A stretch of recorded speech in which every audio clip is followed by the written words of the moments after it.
அஸ்ஸலாமு அலைக்கும். நான் வீடியோ போட்டு ரொம்ப நாள் ஆச்சு. நான் கொஞ்சம் ரொம்ப பிஸி ஆகிட்டேன். அதனால் புது இன்க்ரீடியன்ட்ஸோடு இன்றைக்கி ஒரு குழம்பு, அரைக்கீரை காரக்குழம்பு. அதுக்கு தேவையான பொருள் சின்ன வெங்காயம், பூண்டு, தக்காளி, அரைக்கீரை, இது குழம்பு மசாலா, அதாவது மீன் குழம்பு மசாலா, ஒரு உருண்டைக்கான புளி, கொஞ்சோண்டு புளி. நான் அதை எடுக்கலை, கொஞ்சோண்டு புளி போட்டாலும் சரி. புளி பிடிக்காதவங்க போடாமலும் இருக்கலாம். ஏன்னா நான் தக்காளி நிறைய எடுத்திருக்கேன். நான் புளி நிறைய சேர்க்கறதில்ல. புளிக்குழம்பு செய்முறை விளக்கம் காட்டுறேன். அஸ்ஸலாமு அலைக்கும்.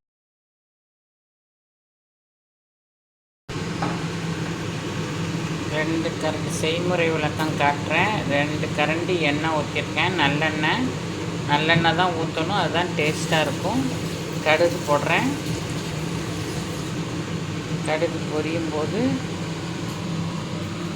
சின்ன வெங்காயம், பூண்டையும் நச்சு வச்சுருக்கேன், அது போடுறேன்.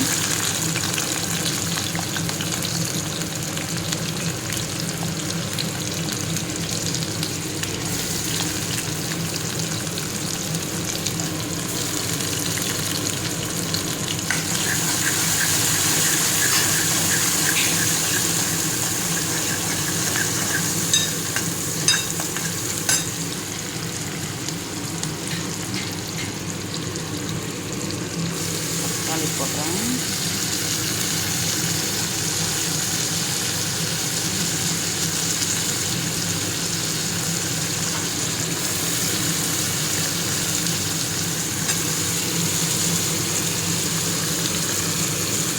உப்பு போடுறேன், தேவையான பொருள் உப்பு.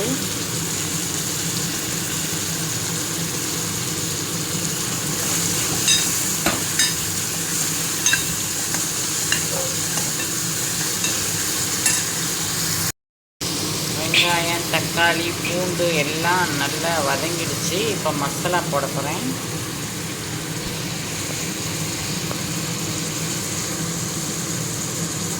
ரெண்டு ஸ்பூன் குழம்பு மசாலா.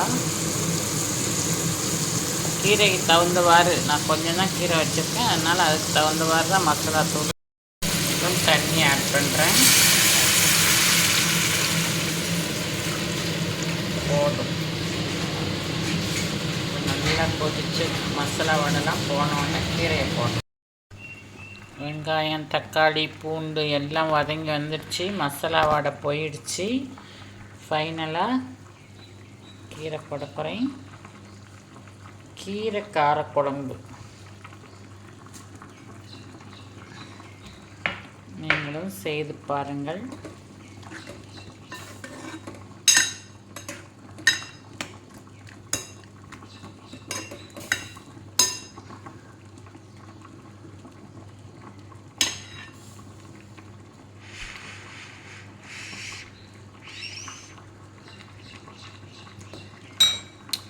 உண்மையிலே நல்லாயிருக்கு, சூப்பராக இருக்குது. நீங்களும் ட்ரை பண்ணுங்கள், கமெண்ட் பண்ணுங்கள்.